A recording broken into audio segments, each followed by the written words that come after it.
নমস্কার বন্ধুরা, শুভ দুপুর। আজকে চৈত্র মাসের লাস্ট দিন, তো চড়ক পুজো।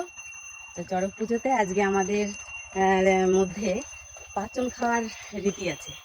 তো সবার মধ্যে পাঁচন রান্না হয়, তা আমার বাবার বাড়িতে পাঁচন করছে। তো সেখানটা আমরা যাচ্ছি দুপুরবেলা, এখন মা মেয়ে যাচ্ছি, পরে সবাই আসবে। তো চলো কী হচ্ছে না হচ্ছে সেটাও দেখাবো।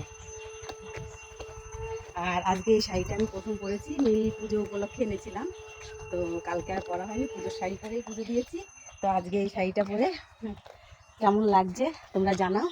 আর এই দেখো কি সুন্দর ফুল ফুটে আছে। এই দেখো বন্ধুরা, তো আমার মা এই যে পাঁচন রান্না করছে। এক কড়াই রান্না করে নামানো হয়েছে, এখন এই যে আরেক কড়াই করবে।